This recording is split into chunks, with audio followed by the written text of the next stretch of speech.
Fellas, I gotta confess, I'm down bad. I got caught peeing in the sink. Now, I don't think that's weird. It's a victimless crime, just like punching someone in the dark. If the sink is so forbidden to urination, then why is it placed so perfectly, reducing my hesitation? But, I feel embarrassed. No, not because I did it, but because I got caught. I'm not gonna stop. I'll just get better. For the future, I'm gonna trick shot my stream around the sink bowl. That's a silent projectile. Effectively, I'm applying a suppressor to my gun barrel. That way, members of my family cannot ambush me so easily, and I will not be shamed by people who immediately revert to authoritarian fascist statements such as, "We have 2 toilets. Why did you use the sink?" Listen, I saved water. I saved lives. Maybe a few decades from now, there'd be entire villages in sub-Saharan Africa singing songs of praise over how much water I saved. And you know what? All I had to do was unload my fire hose in a kitchen sink. Hey people, Sseth here. What a beautiful day to make terrible content. Unfortunately, we're under quarantine. As such, there's been some delays, but adversity demands adaptation. So here's a filler episode. This episode has been brought to you by comfy dystopian gaming setups and Sseth's complete disregard for personal health and safety. Check it out. I like to call it, I have no case and I must scream. Or alternatively, watch me short the power pins on my motherboard with a screwdriver in order to start my PC. Please enjoy. Mountain Blade Warband is a medieval life simulator loosely based on the geography of Europe when Europe was a fun, friendly place where every day was filled with strife, famine, pillage, and rape. Or as I like to call them, a snuggle with a struggle. Rape isn't good. Once upon a time, Germany committed an act of such contemptible evil that the world still remembers them for it, to the shame of a modern German nation and its people. They asked Piranha Bytes, popular German RPG developer, to make the same game for over 20 years. You play as Sseth, the half-demon son of Demetrius LeBron, 2-time NBA champion and demon lord of the high hells. Like any true absent father, Demetrius only begins contacting you telepathically when he's in jail. Sseth, my boy, I know I missed out on your childhood and left you to be raised by demonic sorcerers, but I had a good reason. Listen, mind helping your old man out? Bring me the Skull of Shadows and free me from this whack-ass prison. We can go for McDonald's after. I'll buy you a $1 menu. My treat. Hey people, Sseth here. Have you ever watched one of those sad documentaries about the living conditions of sweatshop workers in Thailand and thought to yourself, those poor people, they make products that sell for hundreds, yet they earn a single dollar for their labor. That's terrible. Those workers are clearly overpaid. I'd pay them half. The story goes that you were cryogenically frozen by accident in a sperm bank robbery gone wrong. You awake in a distant future. The year is 2008 and England has changed. The recession has come and gone, and in the wake of financial crisis, the streets have been filled with all manner of depravity. I can attest to this because there's literally 2 people ballooning nitrous outside our house right now. I'm not even joking. This is my car park every evening. Look at those boys. What do you think they're doing in there? Balloon animals? Really? 11 at night? It's very intuitive. I look at it, see the flashing red light which says, alert, danger close, and I look away, trying to guess whatever the hell that means. Marry your sister. Divorce your sister because she's too old. Marry her daughter instead. Turn your family tree into a family circle, and watch your dynasty burn to the ground as your children collect every chromosome known to man. Grand strategy is to strategy what Doom is to the field of literature. Doom is not a very good book. There's also Phoebe Chillax, who suffers from bipolar disorder. She does absolutely nothing for several months, making you question whether or not the game is broken. Then she'll send 2 hordes of pirates with sappers who will dig for your defenses while all of your colonists simultaneously catch intestinal parasites from not wearing appropriate protection when eating ass. In no particular order, these are humans, proud, noble, and forward-thinking when it comes to tech. Elves, proud, noble, but regressive Luddites that hate tech. They live in the forests and chew on bamboo. Dwarves, similar to elves, just shorter with fatter cocks. Half-elves, products of rape. Half orcs, products of rape. Half ogres, products of systemic rape. And of course, gnomes, the products of polygamy, incestuous breeding, and corporophilia. It is no exaggeration or hyperbole that all evils of the world are endorsed and committed by gnomes. A gnome feels no empathy nor remorse, no common humanity that separates us from simple beasts. The only love a gnome can feel, if you dare describe it so, is that for money. A gnome would sooner sell his own mother for a pouch of silvers than do a single good deed in his entire gaping hole of an existence. Today, I'll be reviewing the Elder Scrolls free Morrowind. It's been years since the Outlanders came in and conquered our lands. Every day since, I've been persecuted for my superior beliefs and culture. If it weren't for the Imperial scum, I'd be happily eating salt rice and kwama eggs for breakfast every day and dying of blight by the ripe old age of 30. Only you can comfort me in these troubling times. But few understand the real way to play Gothic 2. It's all about picking turnips for Lobart the farmer and destroying his relationship with his wife. Every day she feeds me. Every day she slaves over a hot stove to make me soup. And every day her hot juices pour into my stomach, Lobart. You don't even eat her soup. She told me. You haven't eaten it for years, Lobart. Mark my words. You keep ignoring her like that, and in time, it'll be my hot juices pouring inside her stomach. For added immersion, I recommend eating Stalker cuisine in real life. Luckily, my house has all of the aforementioned dishes. My bread is just a little bit more fragrant than the zones. For even more immersion, you can try going outside. Who knows what sort of artifact lookalikes you'll find. Oh look, a gravy, and here's a stone blood, and here's a used hypodermic needle. These only appear in the extremely rare Junkie Crack Den anomaly. How curious. I live in the middle of nowhere, on unpronounceable street on the first floor. There's only one floor. My name is Ssethtzeentach. I'm 27 years old. I believe in taking care of myself in a balanced diet and a rigorous exercise routine. In the morning, if my hands aren't shaking, I'll take 360 milligrams of extended release amphetamine while doing my daily jelq session. I can do 1,000 now. After I start to feel heart palpitations, I go to the vitamin closet. For multivitamins, I take 2 gummy dinosaurs, then a gummy fruit pastel, and a single magic bean. Then I chug down 2-gram paracetamol to slow the approaching migraine while I prepare the rest of my routine. I always use a painkiller with little or no risk of stomach ulceration because stomach ulcers are incredibly painful and make you die. Then 2 tabs of zinc, then omega-3, followed by a final megadose of vitamin D3. There's an idea of a Ssethtzeentach, some kind of abstraction, but there is no real me, only an entity, something illusory. And though I can hide my cold gaze, and you can shake my hand and feel flesh gripping yours, and maybe you can even sense our lifestyles are probably comparable, I simply am not there.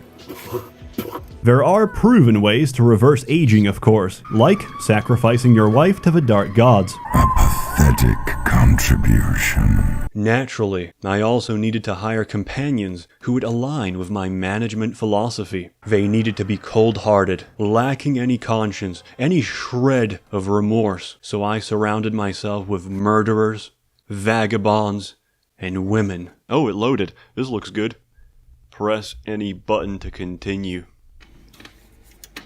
What a terribly coded game. One may argue that a true objectivist egoist would do whatever they feel like doing, and any negative ramifications of freeing your demonic father on the terrestrial world are simply moral spooks. Morality itself is a spook. Conscience is a spook. But don't worry, there's a generous amount of time to settle your debt. An entire calendar month. As such, you have an increasingly high loan to repay each week, or you get evicted and die in poverty. Welcome to capitalism. Dogs can't eat chocolate. Cats can't eat grapes. Why? Because they're weak. However, RNG interrupted my schemes. Just like that, I woke up one day and I was gay. Most unfortunate. However, fortunately for me, another man of immense power was simultaneously struck with homo lust, the Pope. And so, I seduced the Pope. Or you can get a special snowflake who, due to their pampered childhood and traumatic adulthood, can do no useful work and sexually identifies as limestone. I recommend stripping these people nude, handing them some dog food, and sending them out to the wilderness. Don't worry, they'll be fine.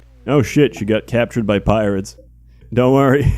Help is on the way. The story goes that you board the first Zeppelin ever made in this world, the IFS Zephyr, on its maiden voyage across the continent, which gets shot down by orcs flying fighter planes, who are later identified as brothers Jihad al-Nuri and Hussam al-Muradi. The orcs aren't very good at flying, so the attack turns into a suicide bombing, or as we refer to it in Arcanum, an isolated incident. As at one point in the story, you can willingly return to the Valley of Coal Mines, a literary reference to the barren wastelands of Poland. Anything under hard difficulty is meant for children. Are you a child? I hope not. How did you end up here? Did your mother leave you alone with a tablet, assuming that the cold hard expanse of the internet is somehow an appropriate surrogate to parental attention? In which case, I'm incredibly sorry. I'm sure your parents will take full personal accountability for your impending developmental issues. But I digress. As my good friend Mandalore Gaming often says, can we stop discussing children? Then you occupy their castles and towns while they cry in jail, forced to subsist on a diet of cum soup.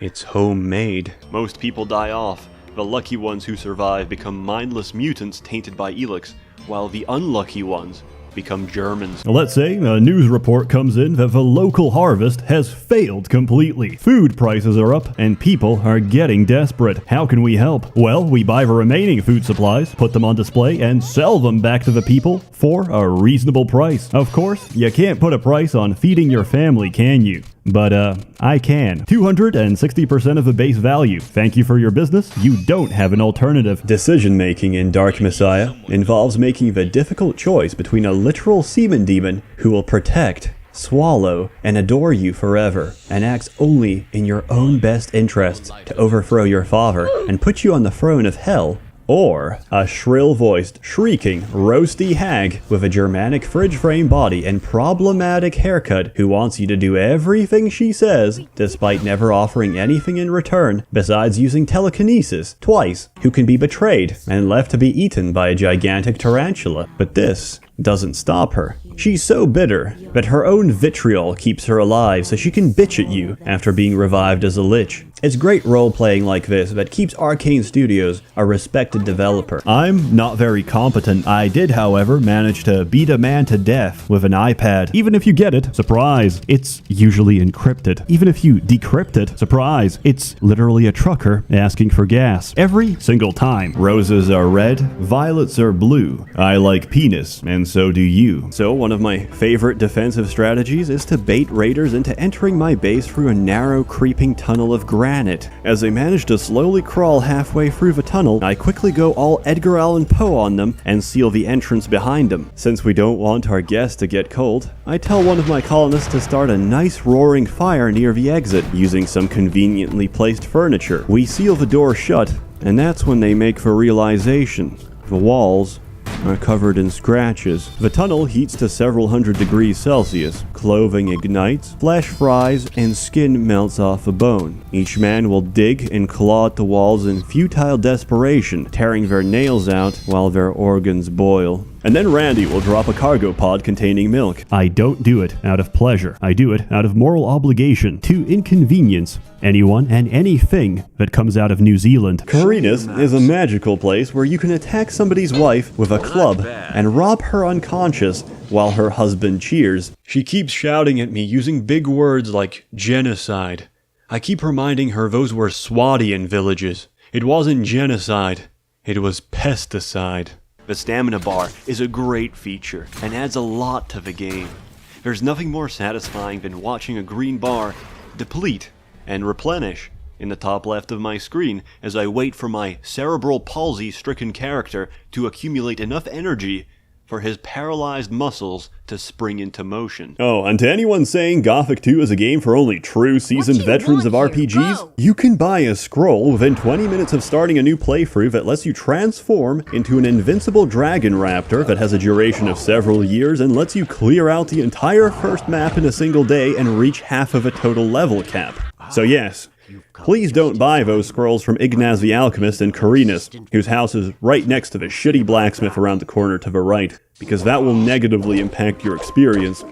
They cost 200 gold, by the way. You get the one for Dragon Snapper and Shadow Beast. For example, a man haggles much less than a woman. I can easily upmark his purchases to 125% without a single complaint. But the moment I dare charge a housewife 120%, she will immediately haggle me down to 110, despite the fact that women have twice the disposable income to spend compared to men. What did they mean by this? Think about it. The Titanic would have never crashed if it had no life vessels. If the passengers had no option for retreat, they'd plug the hole with their bloated carcasses and save the day. You would describe vanilla Skyrim as prone to crashing, then you can describe Dark Messiah as a 20-car crossroad pileup with no survivors.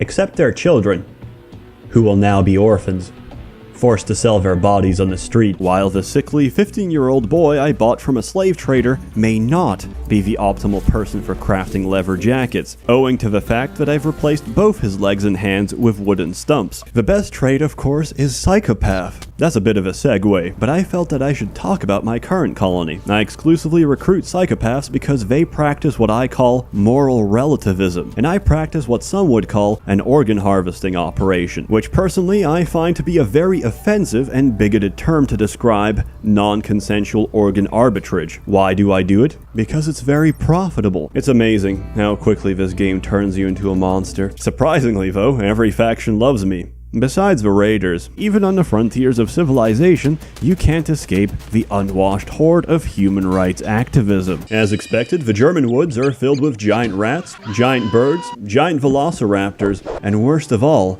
Germans. Mainly, I just rant about how much I fucking hate the poor and how much money we're gonna make after we shove the gun barrel of democracy down the collective throats of a current government. Little did I know, I was also filled with food poisoning, and the catalyst for the mega shits my ass would experience for the next 3 days. While in pain I thought, who could be responsible for this? Who could condone such atrocities? I knew it. I knew it. Angela Merkel, you did this. You made me shit my guts out for 3 days straight. You fucking whore.